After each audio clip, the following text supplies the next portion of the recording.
The reality is that during crisis and or recessions, that's when people, society, individuals in society make their next level up. Like that's the reality of how wealth gets generated. So people say that like during a recession, you go from economy to first class, or you go from first class to a private jet. Like that's the opportunity. That's the window is usually during a recession because things and industries are all being shaken up. And so there's all this opportunity.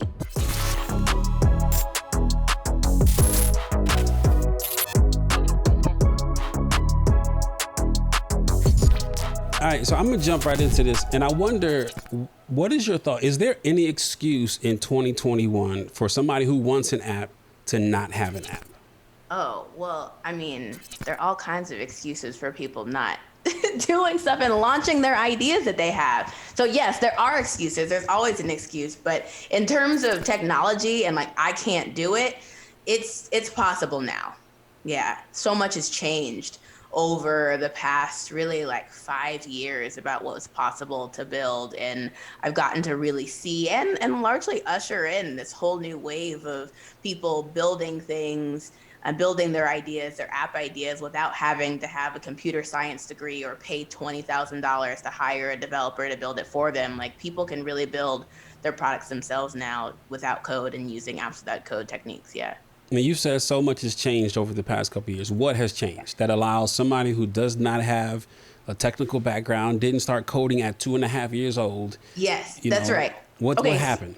So before, it used to be that if you had an idea for an app or an online business, and really, by the way, an app is just something that you log into. So if it has a username and a password that you can log into, it's an app. Even if it's on your computer, it's an app. So sometimes we think about apps as just the thing that's in the app store that you download, but we use apps all day, every day. If you log into it, I can't even keep track of all my passwords sometimes. If you log into it, it's an app, right? So if you had an idea for something that someone would log into, you would have had a couple options before. You would have had to hire someone to build it for you. And usually pricing for that starts at $20K and up.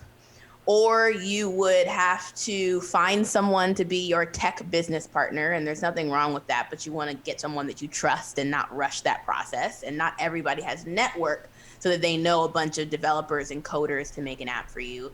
Or you would have to learn to code, which again, nothing wrong with it. It just takes a few years for most people to get to a proficiency level. And technology moves so fast that you spending 2 years just to learn a new skill before you start, like that idea is gone.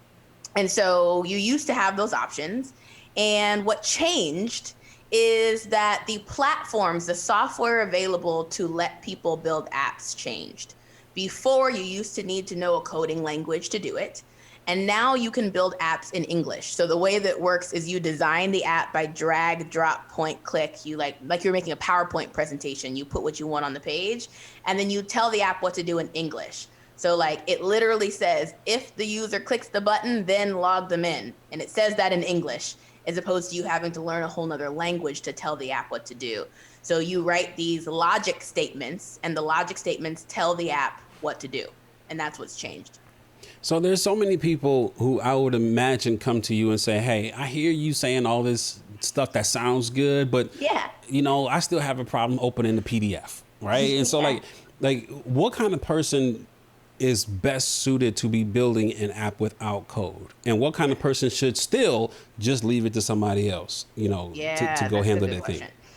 Great question. Okay, so there's some basic just tech skills competency that it helps to have. For example, like your point, if answering your email is hard, you should outsource it. Somebody else can do it for you. You have other zones of genius. Right. Yeah. And that's just like real talk. Like there are other people who can do it for you. I still think you should have someone else build it without code, particularly if you're just starting. You can have someone else build it without code for you, because that way it gets done in a fraction of the time and a fraction of the cost. You still want that. But you may hire someone else to do it for you. There's also some just like general logic skills it helps to have. So I just gave an example earlier where it's like, if the user clicks the button, then log them in. The concept of if this, then that. Yep. There are some professions where even if you've never built an app, like because you do this kind of thing at work, people pick it up so fast. So, like for example, if you use Excel at all, like it'll be a breeze and easy. You do lots of logic in Excel, right? If you have part of your job is to give people detailed instructions, you'll be good at it. People have like logical, like a lot of critical thinking in their work. There's some roles where like there's a little bit of a larger gap. For example, like when I talk to people who are artists, right, where it's all full free form creativity, the computer is not smart enough to understand your free form creativity ideas. So you're going to have to give it like step by step instructions, which you can totally learn. But though, like people who, for example, are struggling with the email and getting your email open, outsource that. Use your zone of genius for something else.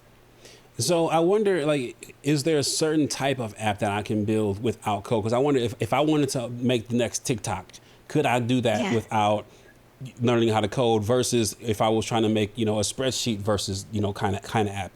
I would imagine there's probably some limitations, or no? You tell me.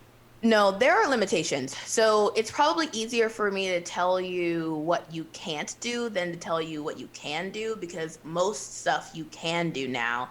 And I'll preface this by saying that every time people ask me a question about what you can't do without code, like the next month someone comes out with the software that like allows you to do this. So it does change. For example, I used to say that like augmented reality not really possible yet without code. Like I'm sure someone's working on it, but not yet possible. But it's now possible. Actually, Facebook has a tool called Spark AR, which allows you to build augmented reality apps without code. So like that's no longer true. So I say that to say that like if someone launches something, the space is developing quickly. So like people will launch stuff. The things that are still hard to do without code, emoji apps. You know those apps where like you create your own emojis and they embed into your keyboard? Still hard to do without code. Um, Virtual reality, so not augmented reality. Augmented reality is where like let's say you hold up your phone and it puts, like we see this a lot in like Snapchat or TikTok or filters, right? That's an augmented reality. You still see some the normal thing through the camera, but you put a hat on top of the person's head, or you augment what's actually happening in reality. So that now is actually possible. Virtual reality is where like you have like a headset, for example, and you change the whole world. Your whole world is now you're in a different land, right? So virtual reality still, I haven't seen a lot of really good tools for no code with virtual reality. Augmented reality, yes. Virtual reality, no. What else?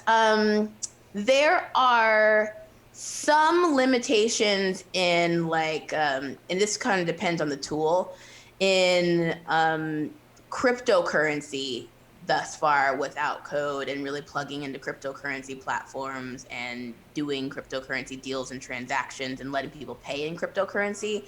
That still is not amazingly smooth without code. But those are the biggest areas that I see people stuck with.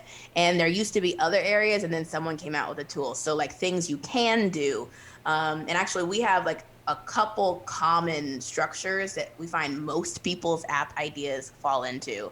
And these are all totally possible. So most of the time, many app ideas will give you the categories. So an app that recommends things, right? Think like Tinder, for example, where it's giving you recommendations based on something.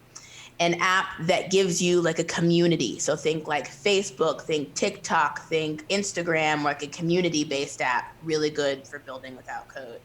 A marketplace app where people are like buying and selling things from each other. Think like Airbnb, people can buy and sell. Also I would call it like a service tracking app. So think like Uber, where you like book a thing and you can track the progress, or even like Domino's Pizza Tracker. Like those are like examples of those sorts of service tracking. Think like also tracking of a like numbers or metrics. So think like Fitbit or even like Salesforce, where you're tracking the progress or process of a transaction, a sale, your health, whatever that might be. What am I forgetting here? Missing. Those are really common ones. There's a couple more that we often have people fall into, but like those are things you totally can do, and I would consider those things like easy to do Yeah. without code now.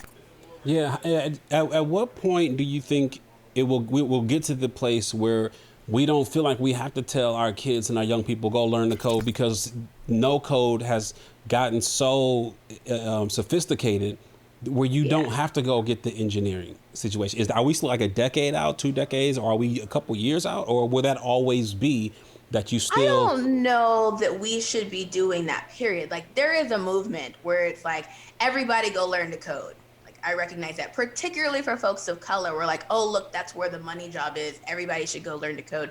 I don't know if that's the right narrative.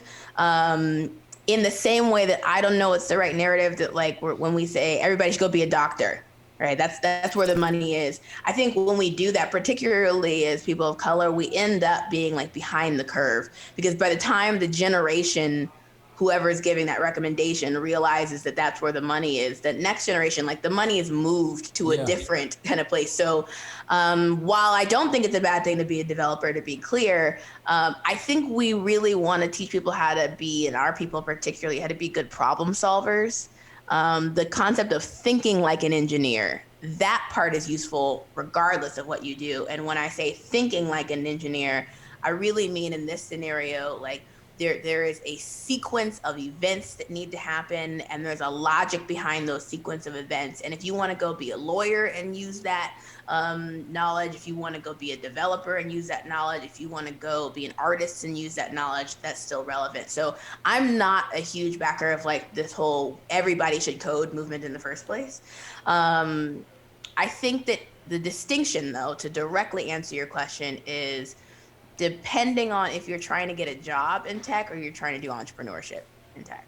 Right. So if you're trying to get a job, you still need to learn to code. There are not enough companies yet who are hiring no code developers. There are more and more. So if you go on like Upwork, for example, you see all these job postings for no code developers now. But most big companies are looking for you to code. All right. So if that's the goal, go learn to code. If your goal is entrepreneurship, and particularly if you're not technical already, like, you're not technical, you're interested in entrepreneurship, it may not make sense to go spend years learning a new skill set when you probably ultimately, in the company that you build, will be doing something else. Like, you might be the CEO and at some point not coding at all. And in that scenario, your goal is to get as quickly to paying customers as possible. And so whatever way you can do that, usually no code will get you there much faster. That makes more sense. So if it's about job, definitely you still have to go learn to code. I think we're 5, maybe 10 years out plus from that changing, just because of how no code has gotten popularized. And I think how we're talking about it, I don't think that the no code community in space has done a great job talking about what no code is, such that it's gotten the adoption that it deserves. Yeah, and what's so interesting to me is you didn't get into this wanting to be an entrepreneur. You didn't see yourself as an entrepreneur, No. growing up, and now you're running this big business, this online platform, teaching people how to do this. And a lot of folks who will be building these apps that you're evangelizing don't see themselves as people who build apps. So Yeah. how do you think about reframing your own mental process to be able to be successful? Because if I'm just trying to run my small grocery store and now I'm building this app, there's other things that go into that, to find success versus just let me throw this up on the app store real quick and move on. Yes, absolutely. I always tell people that they should build a business that happens to have an app, not an app that happens to have a business. The business comes first, right? And the app is just a tool that delivers it to people. In fact, a lot of the times it's not even useful to market. If you have an app idea, it's not even useful to market it as an app, because in people's heads, or it's just an app, quote unquote, because in people's heads, when people hear app, they think free, 99 cents, Yeah. $2, $10, some low price point. But if they hear something else, right, other industries, they hear education, they hear services, all these other things, experiences we think are expensive, app we think is cheap. So even if you're building an app, you may not even want to position it that way. And that's where your point about other skill sets comes in, because if all you're good at is building the app, you're going to have some trouble because you won't make much money from it and really won't have a thriving business that's self-sustaining. What you really want to be thinking about is what business you build around this thing. And for me, I had started, so my background is in working in tech. I worked at Google, Foursquare, and Microsoft before becoming a full-time entrepreneur, but I was working on the business and marketing side. So I was not developing any apps. Yeah. And I was not planning to be an entrepreneur like you were saying. My plan originally was to climb the corporate ladder. The only reason that I built an app was because I was working at the time at Microsoft, and I felt like there was a lot of bureaucracy in my job, and I wanted like another creative outlet, that something I had control of more, as opposed to sort of like the politics playing that I was feeling frustrated with at work. That's why I built my first app. I wanted like another creative outlet, and I didn't have those words at the time. And Yeah. I can look back and say, oh, that's what it was. I was just looking for like something that I could like create and build. I like to make things. But really, I think at the time, I just felt like I like to solve hard problems. There was something about the challenge of putting something out there into the world that I made that feels cool and exciting. And like, let me go check that out.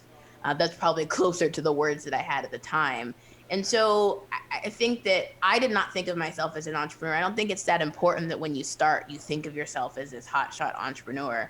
But I do think it's important that you think about how you're going to make money with the business, and is this an idea that people are willing to pay for, and why is this idea a good use of my unfair advantage? When I say unfair advantage, I mean something that you already know something about. I Yeah. often see entrepreneurs launch something and they like know absolutely nothing about the industry that they're launching the app in or launching the business in.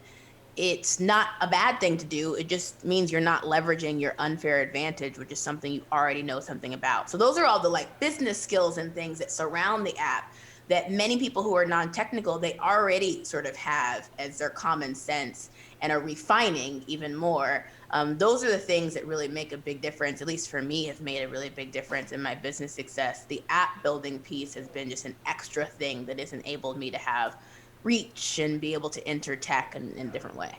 Yeah, and let's go in there because I wanted to ask you this is how do I know? Like, what is that process that you teach people on Yeah. to say how to determine if this is a viable app idea in the first place? Because so many Yeah. people will come to you like, I got an idea. What's the process you go through to walk them through and say, let's find out if this is actually an idea versus just something you and your mom said was fantastic? Yeah, that's right. That's right. Okay. So there's two parts to the process. The first is just coming up with the idea in the first place. And then the second is exactly what you're mentioning, which is going to test it and validate it to make sure this is something that will make the kind of business that you want. So the first step, I usually encourage people, I call it a SMART idea formula, but to walk through a series of 3 questions for themselves to come up with an app idea that leverages their unfair advantage in the first place. So the first question to ask yourself is an easy one. It's like, what do I do for work? You could also do the same process with what you do as a hobby. So like, what's my hobby? Because starting there allows us to build something around something you already know something about. You know more about it than I do, right? And so we start there. Then the second question is, what is one thing that is hard or time consuming about what you do for work or what you do for a hobby? We all have parts of our jobs that we're like, oh, I got to do this part again. It's just kind of like annoying. I've got to do this, right? Or even things that your boss is complaining about that are, just repetitive processes or things that are hard or time consuming. Even if you're a full-time parent, right? Figuring out what your kids are going to be doing for that day is hard or time consuming. And so the third question to ask yourself then is, if you built an app to alleviate that stress of the thing that's hard or time consuming, what could the app do? And to start brainstorming there. That's the place to sort of focus your brainstorm around what you do for work or a hobby, something you know something about, and what's harder time consuming and what you could build there. That's the place to start. Another way to think about that is like, if I hired an assistant to help me with my job, what would I have them do? Because the chances are, whatever you would have them do, that's the thing that you should build something around. So that points you in the right direction. That's the first step. So let's say I have an app now. Yeah. How do I get people to download it? Because it's one thing to have the app. Yeah. It's a whole other thing to get people to actually click download Yes, on that thing. absolutely. Absolutely.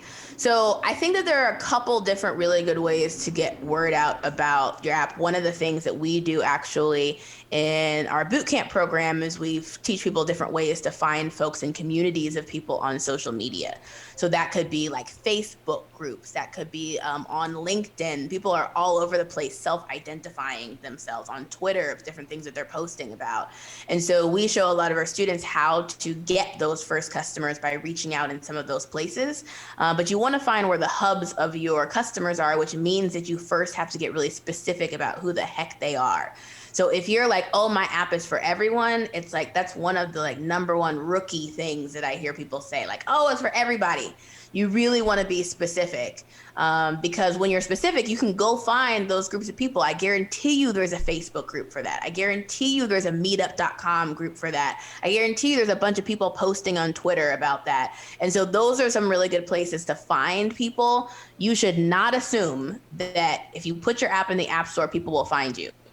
That used to be the case when like apps were first coming out in App Store. Just because you were in the App Store, you'd be discovered. Now you're likely going to be at the very bottom of the list. And so you should assume that you're doing all of your own marketing and footwork and outreach to get people to you. In fact, I actually usually encourage the students that I work with, like, let's not even worry about the App Store for a minute. It's not really going to help us. Let's launch a web app so that someone can use it on any device. You can use it on iPhone, Android, BlackBerry if you have one, whatever device, because we're going to have to give them the link to it anyway. I dig that. How do you get non-technical people to specifically think about like utilizing existing tech versus building their own thing? Because there's so many people like you, like there's things like if you're trying to automate a process, you don't always have to build that. You could use something like Zapier, or, you know, like how do you get them to think about, okay, look, if you're not really trying to build a situation off of this and there's tech available, let's probably figure out to leverage tech that's already out here. Yeah, no, I mean, the foundation of everything that I do is leveraging tech that's already out there. And I can give you actually a story about this, because my first app idea, I was working at Microsoft at the time. I had just moved into a new apartment and I was thinking about art in my home. And so my very first startup was called Collecto, and I built an algorithm ultimately to match people to artwork based on their taste. But when I first was starting, I was like, okay, I have very few resources and very little budget to get this going. So what existing tools can I use to make this happen? And what I ended up doing is I used a tool called Survey Gizmo. It's a surveying tool. And surveys have this, I used Survey Gizmo in an unintended way. So this is not how you were supposed to use Survey Gizmo, but it got me what I needed. So surveys have like show hide logic.